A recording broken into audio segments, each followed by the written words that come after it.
Welcome back to Nightmare Logic, the podcast where the twist ending is that you were the host all along. For today, we'll be your MacGuffins, Christopher Smith, M. Shalom Knight. Taffeta Darling. Oh shit, it's M. Night Shyamalan. Peter Sawyer. In honor of April Fool's Day, we're going to be discussing twist endings, their history, our favorites, and the WTFs. Okay. All right, we'll stitch that together into something good. Yeah, Taffeta, what did you do this week? This weekend, I went on a date. I'm officially seeing somebody. I don't know if I can put that out here if it's even important. You guys, you can't see at home, but she's glowing. I went to the Comedy Store for the first time. That was really neat to see where all the they call it the OG room, where Jerry Lewis and Dean Martin had done their first shtick on stage. So I got to see that. I got to see all the lights of all the people who performed there be in the same room where Michael Keaton had performed, and that was really cool. Nice. So that was kind of the highlight of. I love going there. That's a great. It was neat. Great spot. And it was right next to the Riot Hotel, I guess. Mm-hmm. The Riot House. Yeah, Riot House. Yeah. So, I'm kind of learning all that. I'm still new to California, so everything's Sunset Strip, it's got a lot of history. Yeah. Although nowadays it feels a little rich. Yes. It's not as it did not seem nearly as rock and roll as I thought it might. Yeah, but it was kind of cool. Another piece of California I'm exploring, so that was about it. Nice. Got to get a time machine to see it in its prime, right? Yeah. So Peter, did you see anything interesting this week? Perhaps with me. Well, yeah. Well, that that's what we want to talk about. Christopher and I saw Undertone, the scariest movie you will ever hear, as it's boldly claims. Yeah. It wasn't that scary, but it had some good suspense. From a filmmaking perspective, I thought it was very good. How they approached the tone, it had a good vibe. Yeah, I mean it all takes place pretty much in one location. With one actor, really. Two, technically, you see. She doesn't have any lines, though. She's right, but then you have the other podcast. Oh, yeah, you're right. Podcast host. The VO guy. Yeah, that's right. It's not that it reminded me of Pontypool, but that's another horror movie that plays with sound in a way. So it kind of made me think of that. Yeah. I think horror films that use sound as a major device usually are pretty interesting, I think. Yeah. True. It's just limiting when that's 90% of where your scares are coming from, I feel like. Well, that's fair. I think we both kind of agree that although this is a really good film for the budget, right? I think they shot it for $500,000 or something before A24 acquired it. Put in a little extra money to make it a little nicer, probably I'm assuming color correction and sound mix and stuff, but it just shows how successful and interesting a film you can make on what is in Hollywood is called a micro budget, so that's cool. But it when you're limiting your characters and locations, sometimes it feels it's correct me if you think differently, but it's not as it's so simple that it kind of almost feels like it's drags or it's not complex enough. You're leaning on the same kinds of things. Yeah, you're limited to what you can do with that. Yeah, that's a good way to put it. It's a good way to put it. Yeah, it depends on the premise and what you're doing with that. Mm-hmm. But you got to get really creative to make every second count because everyone's all right, you got one person here in one place. Yeah. But I still think it was good. I agree. Yeah, it's definitely worth seeing. It's fascinating. I do think some people will be like, what the fuck? Others might kind of appreciate the art to it. I mean, I think, correct me if I'm wrong, but I think maybe I liked it a little bit more than you did. I appreciated it a lot for what it was. But I totally get the criticisms too. Well, a criticism that's not necessarily a spoiler that I guess I had about it, and I don't blame them for doing this because what the hell else are you going to do is sometimes they're ramping up the sound or, the intensity of something and they don't have a visual to really showcase. So they will do a push in on something on the wall, Right. They build the suspense, but they don't ever release it really.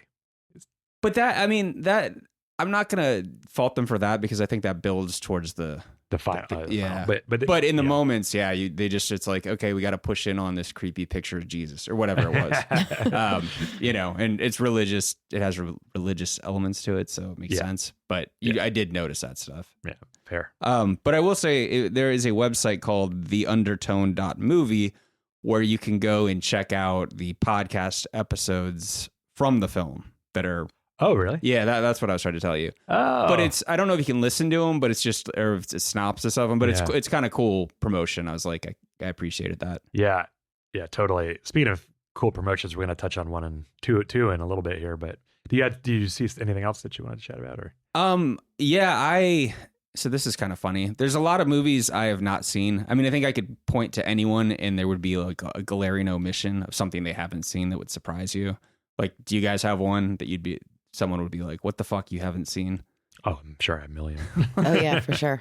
Like, well, as a horror fan, I had not seen The Cabinet of Dr. Caligari. Yeah. So I started watching at one point. I finished it this week, and it kind of ties into our whole twist thing that we'll get into a second, because it's considered the first film with a twist ending. I can't confirm that because I'm sure there was hundreds of movies out by that time. Right. But it's just kind of a notable one. Maybe the first one that broke through popular consciousness. Right. And because it was so like influential, the visuals of it, the style, the German expressionism, I feel like even like the goth subculture owes a bit to that. It's cool. It obviously has its limitations if you're seeing it like over 100 years later, right? Because they're not doing crazy camera work. It's a lot of static shots, but the artistry is in the sets and in the look and in the mood. I got to check it out. Being a goth, I'm developing my goth side lately. Nice, I like that. Cool. Well, let's segue into the news.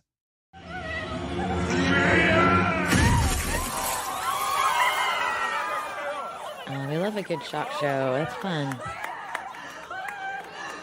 That's cool. That's so good. I don't know. I think it's kind of genius. So basically what we just watched, what you just heard, was a clip of Searchlight Pictures. They were doing a advanced screening, promotional screening for Ready or Not 2, and they had this experiential element where they spray the audience with blood during a particular slash moment in the film, which seems awesome. I love that. Very William Castle. Yeah, I mean, supposedly there was a time, like, I don't know, 10 years ago where, and maybe this is still the case, but they were talking about how theaters are going to have to start being more experiential like that to continue to get people to come. They should, for especially horror movies. Yeah. Yeah, I mean, back in the 50s and 60s, they used to play with this stuff a lot, and they even had like smells, like Smellorama or something that. William Castle. Is that who that does? Yeah, okay. He was known for it. I mean, release the locusts on crowds, bunch of cockroaches. Well, it's kind of like they had back in the day. They had like these vintage shock shows where, like in the 30s through like the 60s and stuff, like they would actually have like apparitions like come on this, on the stage. Like when the ghost parts would come up, they'd have skeletons and people come up there and kind of run through the audience. That's and kind of cool. Like mess with their hair and kind of go in and out and stuff. That doesn't scale very well in today's society. No, not at all. Yeah, but it's kind of like, I guess, the next step in those those interactive movie. Well, to see that clip, go to our website. It'll be on the show notes. That is nightmarelogic.net. So in other news, John Carpenter announces a graphic novel called Cathedral. It's co-written with Sandy King and Sean Sobchak and illustrated by Federico De Luca and Luis Guaragana. Oh, God, I really butchered that. Colored by Ryan Wynn and lettered by Marshall Dillon. Does our resident comic book expert have anything they'd like to say about this? I know, I'm definitely excited for it because, he's done other comics before where people have actually taken his stuff, like The Big Trouble in Little China, and The Escape from New York. But this is, I think, his first actual one he's writing. Mm-hmm. It's going to be horror, so I'm stoked for that. And the fact that he's teaming up with, his wife and partner, that Sandy King's putting it out on Storm King Productions. If you're listening, Sandy, let's talk. I'm excited to see what he's doing. He's also a very good writer. Before you guys came over, I was reading the script They Live, which is written by Frank Armitage, which is one of John Carpenter's pen names. Oh. And Martin, not Martin Quatermass. Yeah, it is Martin Quatermass, I think. Shit, it's something Quatermass he took as his other one. But yeah, I mean, I've read a handful of his scripts, and nice. He's a great writer. Right on. Yeah, so this is about an abandoned cathedral in downtown LA, classic, where no one notices as they pass, and it contains a dark evil lurking in it. Something like that. That's all I really know about it. But check it out. It's going to come out on August 4th. Happy birthday to me. Oh wow. A little present. That's your birthday. About 10 days later, but yes, it's still August. Okay, so moving on. Keeping with the theme of interesting promotion, I guess, Guillermo del Toro directed and starred in a commercial for Patron tequila, and it's called The Perfect Pour. And essentially it starts with a close-up on Guillermo, or like a mid-shot, pouring some Patron and talking about it. And as it pulls out, you see his crew, and then it's a skeleton crew on making the film, but they're all like kind of, I think they're either CG or stop motion. I think they're probably CG, but it's kind of a fun little spooky. Yeah. I love that. Like legit skeleton crew. Yeah. So clever. You can check that out on the show notes as well. Did they do a shot of one of the skeletons drinking it and it like going through his bones? And yeah. They're all kind of like up to mischief. It's like, I think it's a one take, like the camera pulls away. I watched it a few days ago, and like it, I forget the details, but it's kind of what you're thinking, and it's great. They're like little, like, kind of like is it Jason and the Argonauts? Yeah, the hairy. That's what I say. Yeah. Yeah, it's like that vibe. And then last but not least, we have some notable deaths this week. Jamie Blanks, who directed Urban Legend and Valentine, passed away unexpectedly at the age of 54 in Australia. We lost, kick-ass, butt of many jokes, Chuck Norris. I guess he's not really the butt of the joke. He's kind of the right hook of the joke. Right. His tie to horror movies, I would say, is Silent Rage. Huh. It's basically Chuck Norris versus Michael Myers in so many words, but I grew up on it. I used to play a show on like Fox when I was a kid. Huh. Nice. And there were some other deaths too. Oh, in the comic world, we lost Sam Keith, who created the Max and co-created the Sandman. He had been fighting Lewy body dementia, and eventually that just kind of took him over the weekend, according to his family. And it's pretty sad when any sort of hero or icon dies or whatever. But it just seems that as it is, the older we get, we're losing more and more, and it's very sad to see someone who had contributed so much to comics. Yeah.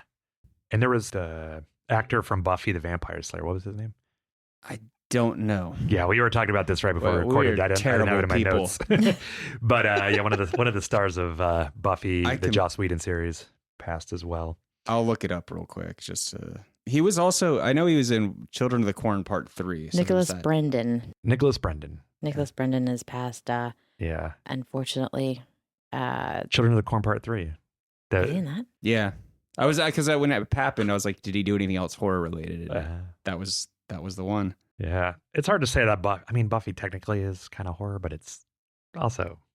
It's teen horror. It's teen drama, it's teen horror, but it also ties into, because we were talking about Buffy the Vampire Slayer in the last episode. Yeah, true. That's still pretty horror. No, it is. It's just not very like scary, I guess. Yeah. Okay, so I guess we could talk about. Oh, wait. I do have one thing I wanted to bring up. Yeah. That's news. Not to belabor this, but the Rondo Awards have been announced. If you don't know what they are the Rondo Hatton Classic Horror Awards, with a multitude of categories ranging from Best Film of 2025 to Best Podcast to Best Documentary, among others. The awards honor journalism, scholarship, and film preservation in the genre. If you've never heard the name Rondo Hatton, he was a journalist turned actor. His acting days were back from like the 1920s to the 40s. He was in the stuff like The Pearl of Death, The Spider-Woman Strikes Back, and House of Horrors. So he made his mark in the genre, and the awards are modeled after him. But Rondo had acromegaly. I don't know if I'm saying that right. Those type of features, which are abnormal enlargement of the bones and tissues, especially in the face and feet. So the award reflects his look in as the creeper in House of Horrors. Like he definitely has a look that of a character actor in a horror movie. Right. And I wanted to say, friends of the show, David Delval and Pat Jankowitz are nominated for different things. Both have played on our trivia team. David, I believe, has actually won a Rondo before. Huh. And I will say one of my favorite horror podcasts, Colors of the Dark, is nominated as well. So that's kind of cool. All right. Shout out to Rebecca and and if you want to vote, head over to rondoaward.com to check out the categories. You have until May 1st. Nice. And it's also worth mentioning that in the short film that Peter and I just co-directed, David Delval is the executive producer, and Pat Jankowitz is a surprise monster, I guess you might say, in it. He's a surprise in it. We'll just put it that way. Yeah, well, he's a surprise. He is a surprise. He's full of surprises, too. Full of surprises. Love you, Pat. Yeah. So coming this week, there aren't a lot of things coming out on March 27th. It's the weekend in question here. When you'll probably hear this the week after that, so it'll be in theaters. But the main kind of horror thing dropping is The Third Parent, which is written by David Michaels and Elias Withrow, directed by David Michaels, and starring Rob Lowe, Crispin Glover, and Rosalind Sanchez. Crispin Glover. I met him the other day. Oh yeah, I did, from our friend Jim. He was at the studio, and I love Crispin Glover. That was a random encounter. Jim's full of surprises. So, amidst the 4th of July celebration, a disturbing figure named Tommy Taffy emerges, disguising himself as a human to infiltrate a suburban neighborhood and impose authoritarian rule over unsuspecting family. So, it sounds interesting. I don't know much about it beyond what I've said. Do you guys know anything? Or I don't know anything. I mean, just in general, but like, I am very excited that Rob Lowe is coming back to the screen, and then with Crispin Glover. Well, the big screen, I guess. He's been on the little screen. Yeah, like I haven't seen him in like on the big screen or in a new movie in a very long time. That's actually like a big published one. So that's cool. He's been doing a lot of it was Ozark, and he did some like reality shows with his like kids at one point. Yeah. In fact, my dad taped with Rob Lowe and his kids for their reality show. They were exploring like paranormal phenomenon in it, I think. And for those, no one knows this, but my dad was like one of the main people involved in remote viewing in the government psychic espionage program. So they brought him on to on their episode they did about that. So that's cool. Yeah. Also, in streaming, Stranger Things Tales from 85, which is an animated spinoff of Stranger Things, it's going to be dropping on Netflix April 23rd. However, the week before that, they just announced that you'll be able to see the first 2 episodes in theaters for those interested. So I guess our little rumor we heard about a Stranger Things film is not really true, but it's, sort of true. Let's continue. I mean, not to go on a tirade about this, but I'm just, they could never let a good thing go. Not until they squeeze every dollar from that. Like The Walking Dead had I think at least 3 spinoffs. I could be wrong of it. And that was by the time I think a lot of us were fatigued by what they were doing. Oh yeah. And in the comics too, tons of comics. Oh yeah. That's one of the things about comics that I find hard is like keeping track of like all the different parallel, like you have Superman, but you have Superman versus Batman miniseries, and then you have the this version of Superman, and that and it's like kind of hard to know how they all fit together. It's a lot, but it's that way. Just in general in comics, but yeah, there is that fatigue with The Walking Dead. Yes. Yeah. And also 28 years later, Bone Temple's dropping March 31st on Netflix for those. I'm stoked. Yeah. I haven't seen that. I'm so excited to see it. Yeah. I really, really like that one. Right on. The beginning is just fucking, yeah. It comes out swinging. Did you see the last one? I did. I was a little bored with it. I liked it, but I was a little bored. The last one's more weird, I think, but it picks up with the characters at the end. And I did not like those characters at the end of that, but in this, it goes in a very different direction. Yeah. So that's why I want to check out the other one, because I feel like that does come out swinging. It looks it looks brutal, and I'm like, there we go. Give me that, please. Yeah. All right. So in honor of April Fools, we're going to get into our main segment, which is about twist endings. But Peter, you want to take it away? Yeah, so just a heads up, people. We can't really do this without bringing up movies with twist endings. So I'm going to give you a heads up of what movies may get mentioned and their twists may get spoiled. Yeah, we're going to try to avoid spoilers, but in a lot of these are older films that you probably are familiar with, but you never know. So just be aware there might be some spoilers, but we're going to kind of try to prep you for that. So there's episodes of The Twilight Zone, The Prestige, Fight Club, The Sixth Sense, Cabinet of Dr. Caligari, Skeleton Key, Forbidden Planet, High Tension, Gone Girl, The Game, basically any M. Night Shyamalan movie, Saw, Old Boy, April Fool's Day, Sleepaway Camp, Orphan, Angel Heart, Carnival of Souls, Soylent Green, The Wicker Man, The Northman, Psycho, The Invitation, The Usual Suspects, Cabin in the Woods, Planet of the Apes, Arrival, Ex Machina, The Others, Eden Lake, Serbian Film, and Kill List. We might even do a couple others, possibly Allison's Birthday. Yeah. So we may or may not talk about those, and there might be some random ones. But the good news is not all three of us have seen all these movies, so one of us might bring up something that we get spoiled to. Yeah. So we're taking each other down with us. So twist endings basically have been around since we've been telling stories. You could look at the Trojan horse myth. Greek soldiers breached Troy by leaving a giant Trojan horse who the Trojans bring into their city as a trophy, and voila, it's hiding Greek soldiers who then help them win the war. Surprise! Yeah, Shakespeare had twists. It's I'm sure people have lived experience where there's a twist in a story of their life. Right. I mean, people are just suckers for that, aren't we? Human beings. The irony, man. Yeah. So if we get into what twists, we're I think specifically focused on twist endings, and those come from narrative deception. So usually you think of unreliable narrators, red herrings, and selective information withholding, with the hoped effect that a twist ending will reveal a shocking yet logical revelation that recontextualizes how to view the movie. So it's kind of like a good magic trick. It's not what you see and know. It's what you don't see and don't know until it is revealed. I mentioned the Cabinet of Dr. Caligari, and I coincidentally watched that, not with regards to this, because I didn't know it had a twist ending, but that's considered the first film with a twist ending.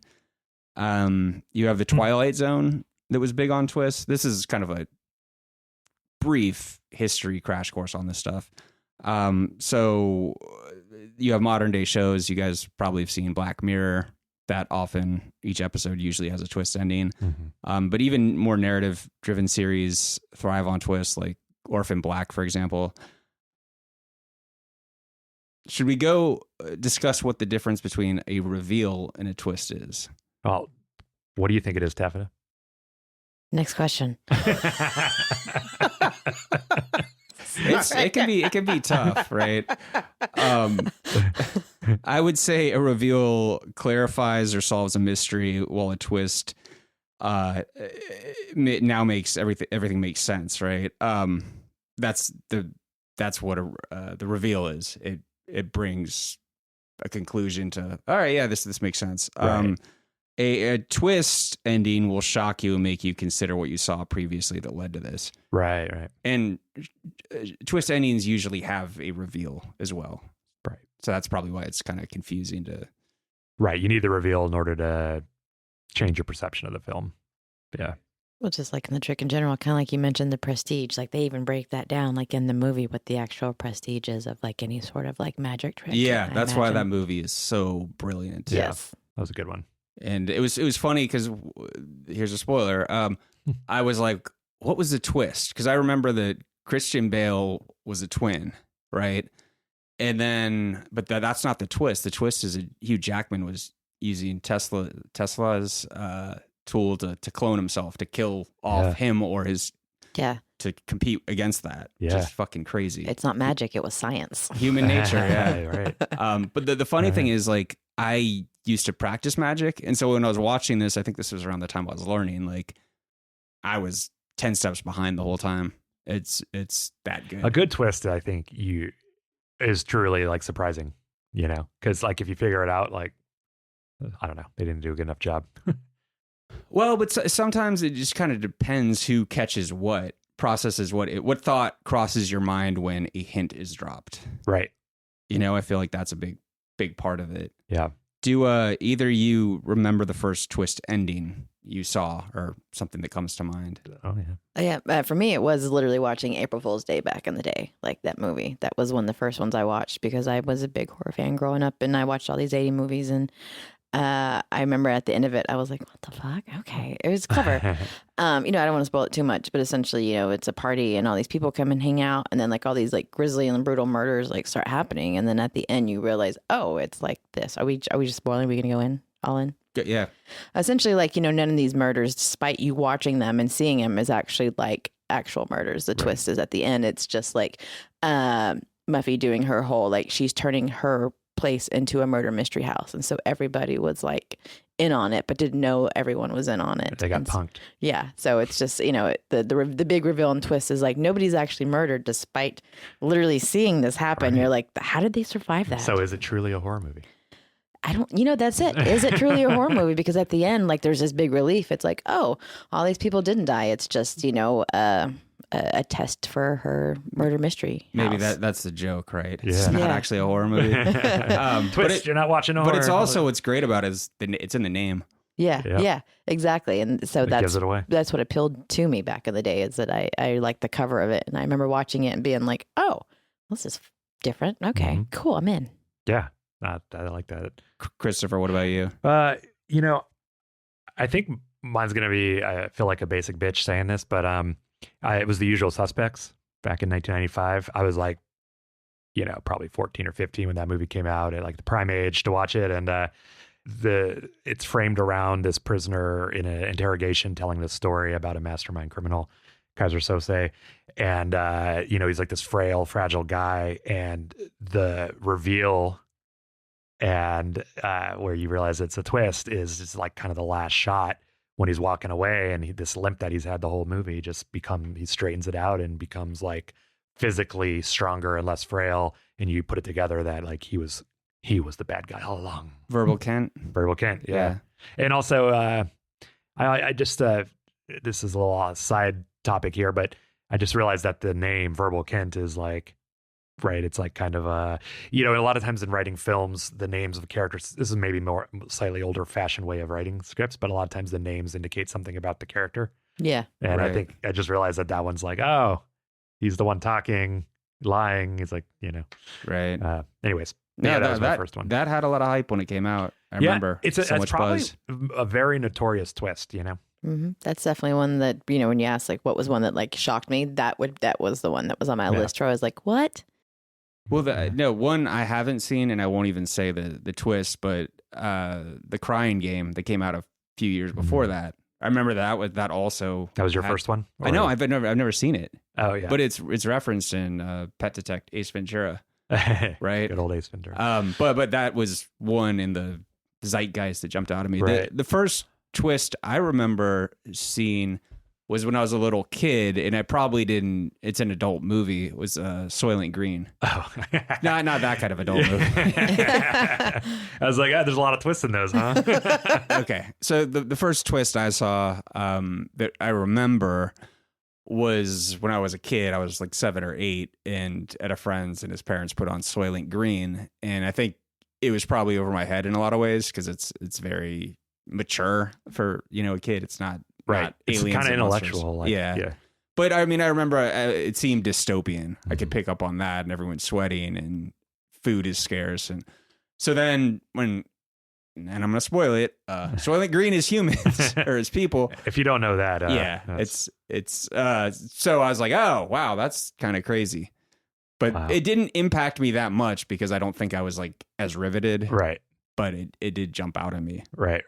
That is another notorious one, I think. It's one of my favorites. Yeah. I love that. It's based off the book Make Room, and it's just it is very it's very sad, and it is scary in its own ways. Right, and it's probably our future the way things are going. So, and you two would say that the first twist you guys saw knocked you on your ass, right? I don't know know if April Fool's Day knocked me on my ass as much as I was like, what the fuck? But The Usual Suspects is the one that really just kind of left me being like, oh, that's good. Well, and that was the age that I really started understanding film as an art form rather than just entertainment. And with Usual Suspects, like it was like kind of like, oh, like I feel manipulated in a good way, and it was like the first time I really like kind of saw cinema as like something that, there's more to than just, an interesting way to spend your time. And it was kind of probably the beginning of wanting to make films, to be perfectly honest. So it was cool. It had an impact on me, Right. Yeah. I think the twist that really did the same thing to me was The Sixth Sense. Yeah, same. Like I fell hook, line, and sinker for that. For sure. Even though at the beginning, the new kid on the block, what's his name? Donnie Wahlberg. Donnie Wahlberg shoots Bruce Willis. But because you see him in the next scene, you're like, oh, or I just assumed, I was like, oh, I guess he's not. And then you rewatch it and it's like all the scenes where he's with the kid's mom, the mom's not talking to him. Like it's really well done. Really well done. I actually rewatched it after learning the twist, and the same as you. Like I watched it specifically to be like, how do they do that? Yeah. Because it really contextualized what you're seeing on screen. Yep. Because it all was plausible. It didn't feel like it was cheating, which is what an issue I have with some twist endings. I agree 100%. And actually, the same year there was right around then there was a number of them, and they all were really effective to me. And that one was one that knocked me in my ass, and the other one was Fight Club, and that was also 99. And I wasn't aware, I think, of the twist in that when I saw it. So, but like just I mean, it was Fincher, and he's a genius, and like just the way that was all directed and came together. Like, I mean, what's interesting when like kind of researching twist endings is you do realize that David Fincher has a lot of movies with twist endings. It's not just M. Night. Right. M. Night I'm going to say his name wrong. I can never say his name. I get it mixed up. We apologize to you, M. Night. Just M. Night. That's it. Yeah. But, Fincher had The Game, which I think is phenomenal. We were talking about Seven. Is that a twist or reveal? We were talking about that earlier. Yeah. And for the listeners, if you're thinking about it, I hope you've seen that one. Because the premise is you have it's classic. A serial killer who is killing people, and each one represents one of the 7 deadly sins. And the end of it is, meme worthy. It's just kind of one of those great endings because it's the spoiler, Brad Pitt's wife's head in a box, and then Brad Pitt lashes out and kills the person in wrath, completing the. It's so classic that we actually watched that in my literature class in college, in my like upper division literature class. Yeah, and specifically because of the reveal and / twist. Yeah, Fincher fought for that ending, and rightfully so. But what it's a reveal, but the reason, my conclusion that it was a twist was because the twist is forcing Brad Pitt to reach into his character, in his nature, to kill Kevin Spacey. And that's what made, it so brilliant. Right, exactly. It's like the hunter becomes the sort of tool. Yeah. Yeah, like the gun. Gun, that's a good way of putting it. Yeah. And then Gone Girl has a twist. Yeah. I don't remember it, but she faked her own kidnapping. That's what it was. Yeah. But one more I'd love to mention that really knocked me on my ass is The Others. Yes. 2001. Oh my gosh. Yeah. And I had just moved to LA and was working on films at the time and moonlighting at like a video store. And so I was like, what's this? And I just took it home one night to watch, and but it was like also kind of the right film, right time for me. But like, I thought that was also well done, kind of like Sixth Sense, but like a different approach. Yeah. It was almost like the inverse of it. It is. It's a POV of the ghosts. Like you're actually like, experiencing like the ghosts are the ones that are normally the haunting, but in this time the ghosts are being haunted by the living. And I thought that was just so good. So genius. Yeah. So good. Because I did the same thing. When you go back and you watch it, like knowing that they're actually dead and the hauntings, I'm getting goosebumps, are the living, you can like see the windows are being open. It's because the living are trying to like get some light into the house, so good. It's so good. And there's more than one ghost, a lot of the times this trope of the like, you're dead all along trope is usually one ghost, but this was like several. So it was like a shared experience. The housekeepers, and they all knew. They were just waiting for them to kind of figure it out. That's why the housekeepers were so patient, and they kept saying, "You're going to learn something. You're going to figure it out." And finally, they were just tired of, the mom's character, and they were just like, "We're just going to go ahead and make it a thing." You know what? You're making me. I got to go watch this again. they force her to come to this reconciliation of, this is what you did. We are all ghosts, and we are stuck here. Yeah. So good. Yeah, it's interesting because it's like the misdirection of the directing and just the way it's structured gets you to look to the left, and then they're telling you exactly what you should be paying attention to, but you're trying to look at your own clues. Your comment about it being like a magic trick is very on point. Because they really totally is are. About it's misdirection. Misdirection, yeah. It's that twists when they're done great. They're the greatest thing ever. It's like the most rewarding part of watching a movie. But they're so hard to nail. Yeah, so the next thing I was going to ask is, what are some twist endings that you're just like, oh, hell no?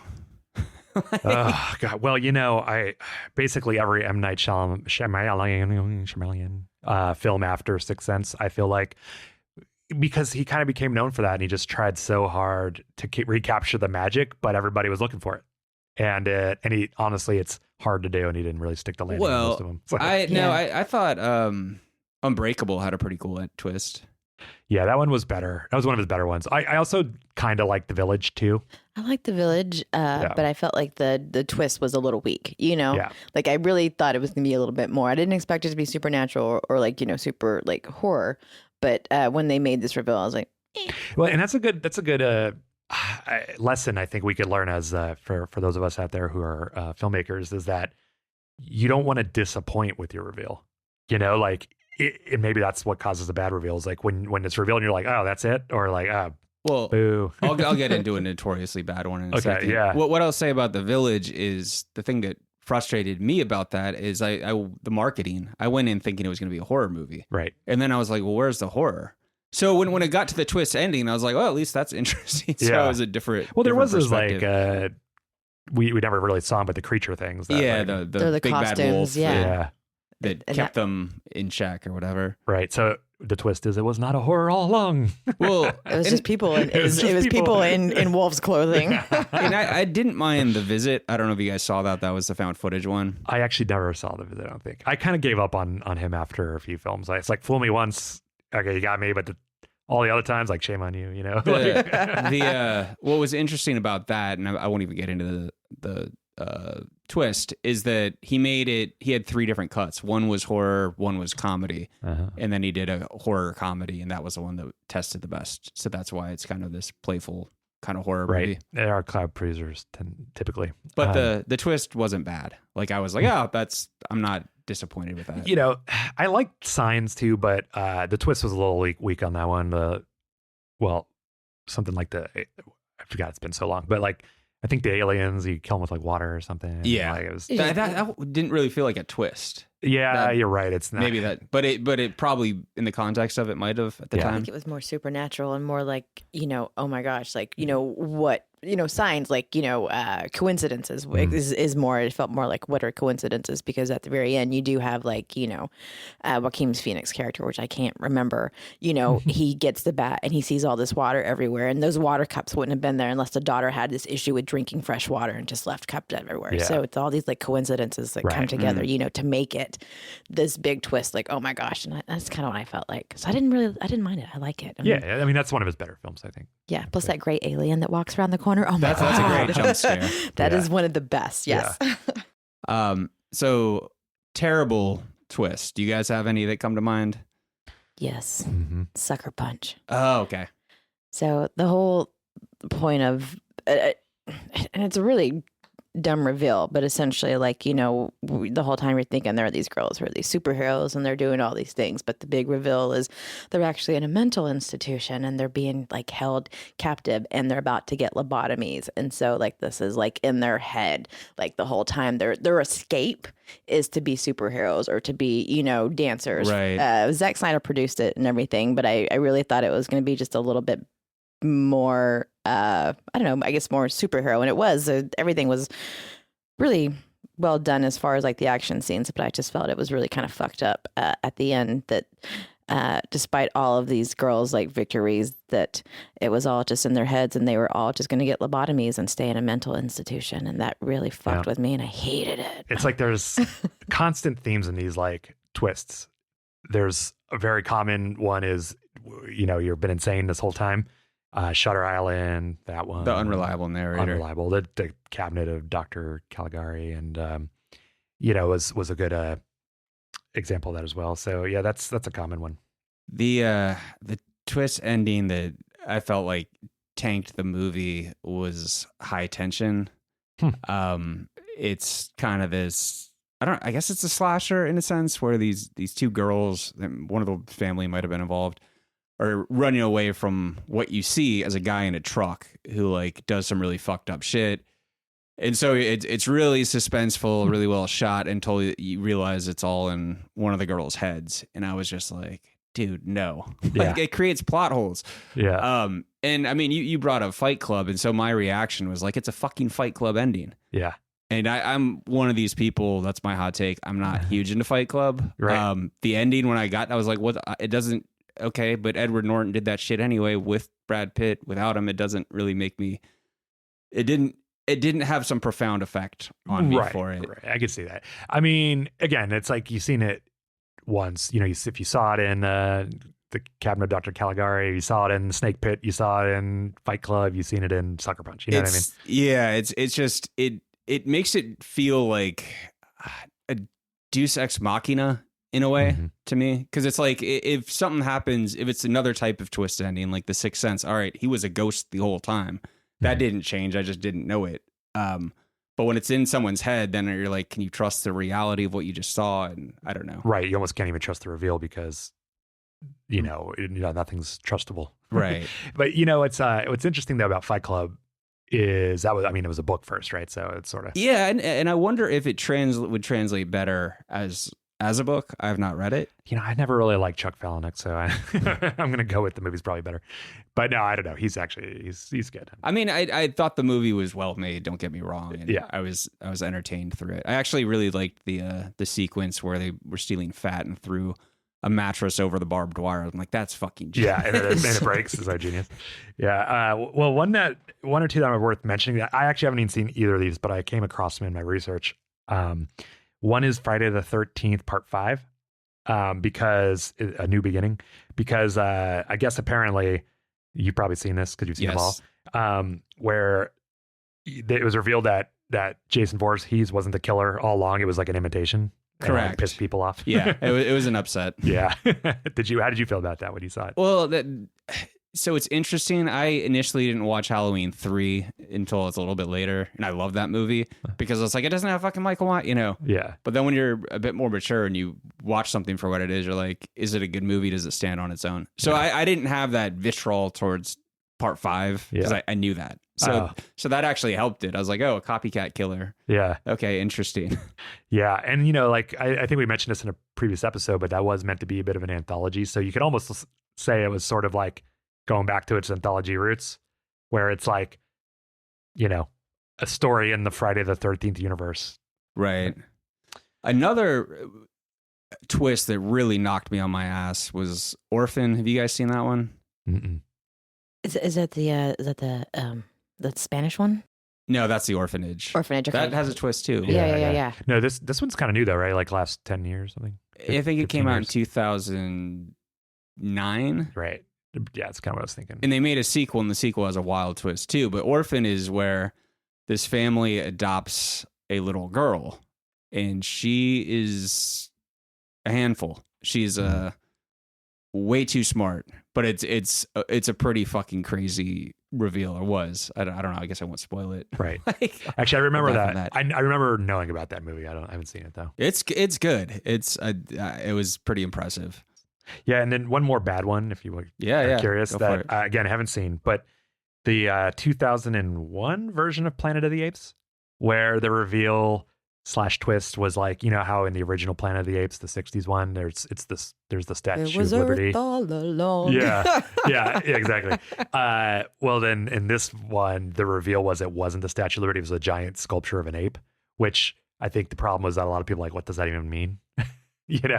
Like, so wait, it was on this planet of the Apes all It along? was a Like, legit Planet of the Apes, yeah. that they had landed onto, but I think it was a Planet of the Apes that we had originally, like, seen or whatever. And then whenever they went back in orbit, exactly. It's like there. the twist was that, oh, you thought we were remaking the Planet of the Apes, but actually, we continued it's with like it. meta. It's like not even really about the story. It's about like you audience members, what you brought into the theater. Yeah.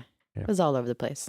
What's kind of interesting is I'm going to go back to the Twilight Zone for a second. The monsters are due on Maple Street because then they remade it as the monsters are on Maple Street. And I oddly prefer the remake because they tweak it. So in the original, it's like there's a blackout and let me see. I got to look at my notes a little bit. And all the neighbors come out and they turn on themselves because they do in a panic. And it's revealed that aliens are kind of messing with them by manipulating their power. And they hint at conquering humans by doing this block by block. In the 2003 remake, everyone turns on one neighbor's house who has power. And they never come outside because they have power. So why would they? Where everyone's like, it's them. They're doing this. And it turns out it was a government test about terrorism. In every neighborhood they tested this on, it fails. And so I like it better because it really suggests the humans are the monsters. I guess they both kind of do. Right. Yeah. But the second one felt relevant to the time. Right. And I was like, that's an interesting twist on a twist. Yeah, it's sort of, you can almost see echoes of that idea in Pluribus too, actually, a little bit. The Apple one? Yeah. Okay, I haven't seen that, but it's in my queue. I just kicked back on Yeah. Apple just recently to finish Shrinking, but yeah, I do want to see. It's good. Vince Gilligan. Yeah. Cool. So I got a question for you, Peter. Sure. How, for us filmmakers out there who are interested in doing a good twist, do you have any like thoughts about what makes a twist successful versus one that doesn't? I think so, and I'm gonna tread lightly here because I came up with a script with a twist that I think is brilliant because I haven't seen that done before and how it recontextualizes the film.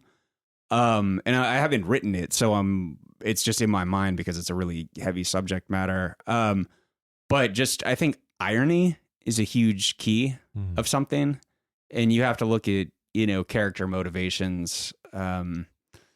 It really depends because there are so many different takes on twists. Right.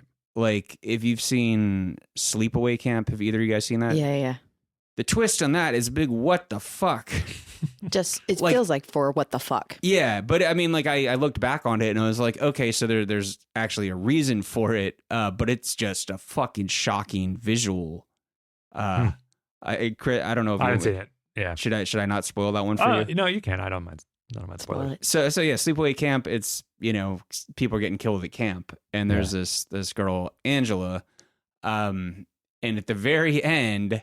And I don't even remember the context. She's standing there and she has a dick. She's a dude and she's like growling and there's this look in her eye and you're just like, what the fuck? And the twist is that like her parents or her grandmother or aunt or whatever, she had a twin brother, I think is a twin. It made her pretend to be a girl or either the whole time. And so that's what it is. But when you see it, it's a pretty jarring shot because you're like, where did that go? Right. So there's like kind of shock twist endings too. Yeah. Interesting. And that's I think part of what goes into twists is they should shock you. Yeah. And then when you process it, it should really like make you look at the whole thing all over again. Right. Right. I think also an element of it is that it has to be additive. Like if it undermines everything you've seen before, I think that's when you get into the territory of it, like, feeling bad because you're like, oh, it's like, oh, this story's really cool. And then the ending makes it less cool. I think that was kind of part of the problem with The Village, right? Is like they created a really cool world and then they like kind of pull the rug out from you in a way that just makes it feel like, oh, well, the world is less cool. Yeah, this was. Well, it's sometimes it's like if you have one movie, you have a vampire movie and then all of a sudden, fuck it, let's throw ninjas in there. You're like, wait, what? Right. I mean, maybe that can be cool, but you know what I'm saying? If it right. is a shift. I was going to say the Mist. I don't know if I would consider that a twist. That's the one where they, sorry, go on. It's based on a Stephen King novella. Yeah. And Stephen King's novella is kind of inconclusive, but the twist, what Frank Darabont, the reveal, whatever you want to call it, is brutal. Right. But it makes it that much better. Stephen King even was like, "Yo, I wish I had thought of that." Have you seen that, Chris? I haven't, but I read about it in prep for this. That's the one where they like he kind of mercy kills his kids, and then right afterwards, the like government shows up to help. Yeah. Yes. Yeah. That's so fucking brutal. It's so good. But the funny thing is, I remember when we're like processing this, and you're looking online and all this, and someone's like, "It's you think it's a dark ending, but it's also kind of like optimistic because the army's fighting back, and now these things are dying." But well, it's great because it's also so European, so French. Like French films usually don't have happy endings.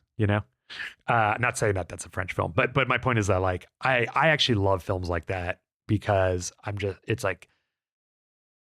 In the real world, things don't usually work out for the best. It's honest ending. Yeah, totally. That's exactly why I liked it, is because it made you think, because if you're in that situation, well, yeah, this is what you're gonna fucking do. Right. When you see all these monsters, it's like, I got 3 bullets, there's 4 of us. Yeah. I'm gonna take care of who I can and fucking go. So another. Oh, sorry, go on. But would you guys call it a twist? I feel like it's a shot of irony. Yeah. As opposed to being a twist. Yeah, it's not a true twist because they weren't hiding anything from you. Right. I mean, he was doing the best he could with what he had. It's just ironic. Yeah. I think maybe the twist is just, and this is kind of an overused twist, is, it was the government, because nobody knew what it was, and people thought it was like a religious thing. We have the zealot who's in there, who's right. Convinced everybody this is in a day's time, and so everyone's kind of following her, and then eventually at the end, you don't know it's the government. You kind of suspect because they're the government people who flew, there's the a scene, and there's there. A couple of soldiers in the grocery store, but they're very mum on the word, and they wind up dying too, and you're like, oh shit. But I think maybe the twist is at the end when you do see the government show up, you're like, oh, well, the government has been fighting these things out in the mist, so maybe they kind of knew about it. That's a good point. I think everyone focuses on what Thomas Jane does, as opposed to that. That's a really good. That is a really good insight. Another movie that comes to mind talking about this is Cloverfield Lane, which had I thought a really effective and interesting. I mean, I would call it a twist, but it is in some ways a reveal. It's. And this is not an issue with it, but going into knowing what the premise is, you're either like the aliens are real or they're not. Yeah. So it wasn't that surprising because it's 50-50 what it could be. No, you're right. But you do kind of assume John Goodman's character is crazy. Is using it as a device to keep them entrapped. And I mean, because the victims thought that as well. Yeah. And then they finally get out and you're like, oh fuck, even though he was a bad guy, he was protecting you. You know? So that's kind of interesting. The only time I've ever been scared of John Goodman. Oh my God. Sorry to interrupt, but yeah. Oh yeah. Well, have you seen Barton Fink? Yeah. He's not like scary, but like he is a pretty awesome character in that. That one, he definitely got under my skin. I was like, oh my God. Yeah. He was great in that. Yes. Yeah. Cool. Another movie where I don't know if this is a twist or just like a brutal, like kind of like the Mist, is neither of you guys have seen Eden Lake. Mm-mm. So should I talk about it? Sure. Yeah. I don't mind. So it's got Michael Fassbender. I can't remember the actress's name. I think it's 2007, 2009. So it's somewhere around there. And he's takes his girlfriend to this lake that's kind of, I think it's been fenced off because they're going to be doing construction around it. And he proposes to her, and they're going to have this peaceful weekend at the lake. And there's some kids there, and the kids are fucking like evil and make their lives hell, and it goes really bad. And the woman fights back, whatever. She kind of escapes. And at the very end, she escapes these kids after, I think, like probably killing some of them. It's a survival situation. And she finds a house this family's like, oh my God, come in. And they're having a party. They're like, you poor thing, clean yourself up in the bathroom. And then the surviving kid comes home, and that's his parents.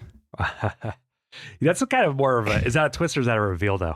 You don't, but it twists fate, I guess. Like you think she's safe, and then it's not what you think. Yeah, right. Yeah. It goes in like a worse direction. Whatever it is, it's really, really. So that's where I think twists get into where is that a twist or is that not, kind of thing? One I really liked is one of my favorite movies. I've already said that a few times on this podcast, but Session 9, where, they find these tapes, and throughout the movie, you think these tapes are like about these killings that happened at this asylum a long time ago, but actually they end up being the tapes of the murders of one of the crew members killing people that week. It's been a while since I've seen that. It's pretty good though. It's pretty dope. I mean, there's so many, and horror is a really good genre form, because it can happen in any genre really, or a number of genres, I'd say. Well, it's apparently, because I looked that up. I was like, are horror movies is that where you have the most twists? I think it's thrillers or science fiction before horror. Science fiction for sure. I think so. I think it goes down to that, because I was talking to y'all both about Forbidden Planet, which is loosely based on like The Tempest, and you've got like this crew who is hearing a beacon, like a sign to come like rescue him or whatever.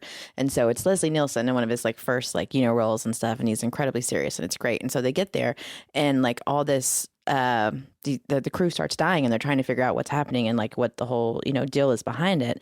And they're on this like planet of like the Krell, and they've got like all this crazy technology, and like the whole spoiler of this is essentially it's the id. Like this guy has harnessed the previous inhabitants like technology so much, and he's been fucking around with it so much it's gotten in his head, and so his id is now the monster. And so like his id is the one that's actually attacking these people at night, and it's turned into this big like electricity monster.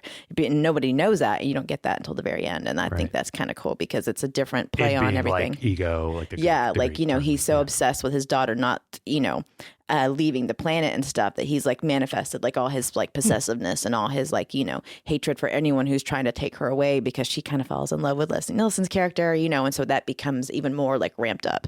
And so at the very end, the big scene is like he's got so much anger in his in his ego that the monster is just unleashed and nobody can contain it and everything like that, and just like wipes everybody out. Which is kind of cool, because it's a different it's his mind that winds up. So. It's sort of the opposite of like being crazy. Like the crazy trope. It's like the projection of your crazy versus the like it's all internal, it's all external. No, it had a lot of production accomplishments with that and stuff like that. So I always kind of go back to that as a twist ending. Nice. I gotta check that out. Christopher, you were saying that I think around the time The Sixth Sense came out, there was a bunch of movies that did the twist endings. We talked about them. The Sixth Sense and Fight Club were the same year, and the others was only like 2 years later.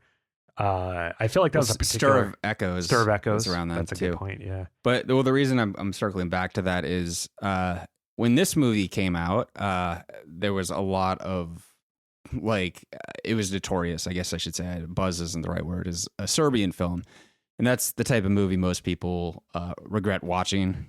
But what's very interesting about it is I saw Kill List shortly after that, and they're very similar. In a Serbian film, it's an ex-porn star who gets lured back into his old profession and it goes bad. Kill List, it's the same thing, but it's an assassin.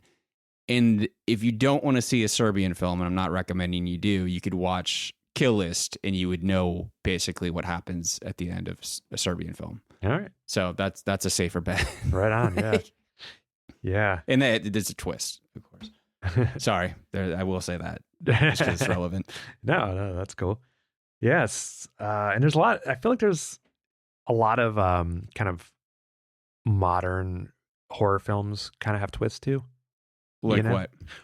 Well, there's a number of the A24, and they're kind of like light twists. I don't even know. But I think it's really that. It seems like these days to get a lot of attention, people kind of either have a high concept or there's a good twist, And so, but a lot of A24 films have a little bit of a twist, like Hereditary, Midsommar kind of has one. What's the twist of Midsommar?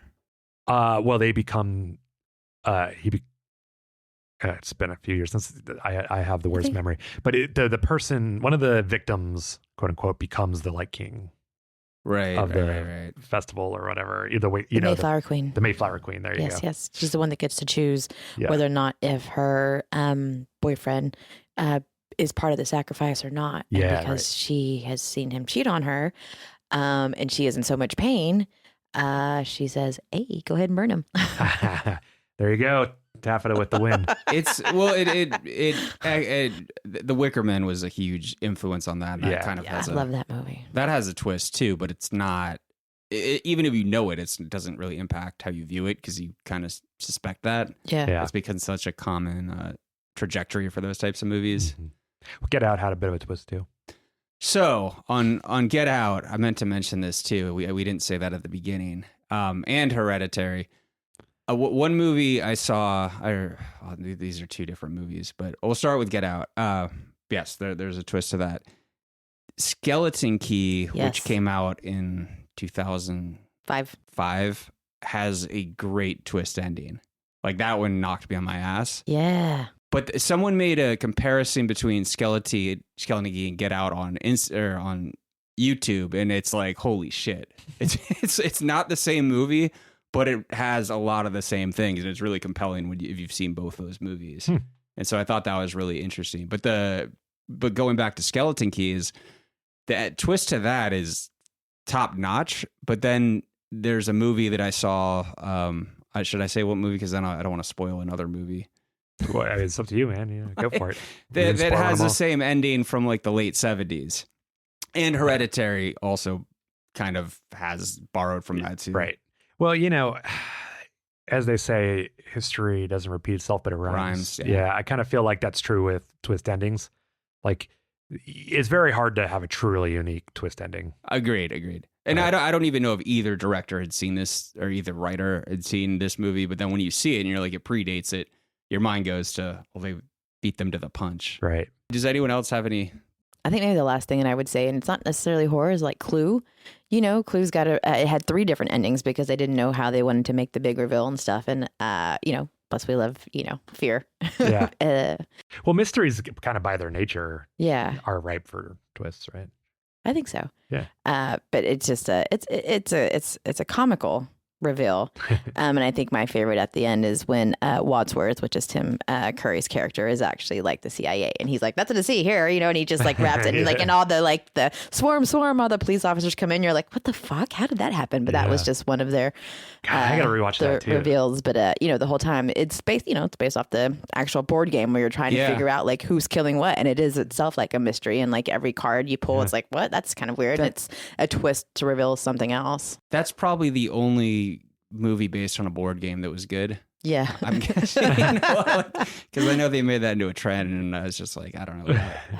Most of stuff. I don't think you could do anything else. I think Clue just had it built into the game because it is just kind of a suspenseful game in general of murder, right? And you don't have a lot of those games anymore. So to see it in a movie form, I think is interesting. And I don't want to give, because there is 3 endings, so I won't give the other 2 away that are, I feel like they're twists, but I think also in the reveal. But I think the fun twist is he was just a CIA agent the whole time. Wow. And when you were saying we love fear, she's referring to Mr. Body leaving. Yeah. Because he's one of the main. He's the body. He's the guy that dies in it, and where everyone's trying to figure out what the murder is. Right. Cool. We'll check out Clue as well. I think that brings us to the end of this really fun, interesting April Fool's episode where we're talking about twists. Yeah. For full disclosure, we thought about trying to actually drop fake twists on you for like an April Fool's joke, but Peter was really for it, and I wasn't sure like how it would go. So if that sounds fun, you can blame it on me for not doing it. I know. I do want to make a couple recommendations. There are movies that are twisty that don't hinge on twist endings. And since we kind of spoiled some for you guys, if you sat through this and you're like, you motherfuckers, go check out The Skin I Live In and Time Crimes. Those both are phenomenal movies that get pretty interesting. Nice. Yeah. Yeah. And I got a bunch I want to check out now, even though I know the ending. Well, that's it. The ending doesn't actually I think take away from my ability to enjoy it whenever it's spoiled. So there's some that you guys said that I haven't seen. I'm like, I'm gonna go check that shit out too. So it's cool. I'm too sensitive, or I think too much about movies when I watch them. Yeah. Cool. All right. Well, thanks for listening, everybody. Tune in next week where we're gonna have a special episode for you.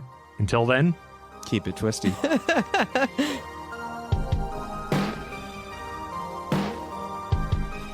And that's going to do it for today's episode of Nightmare Logic. For today's show notes, stop by our website at nightmarelogic.net and follow us on Instagram at NightmareLogicPod. We're your hosts, Christopher Smith, Peter Sawyer, and Taffeta Darling. We'd like to say thank you to our composer, Lars Lang Peterson, for our score. Thanks for tuning in, and we'll catch you next time.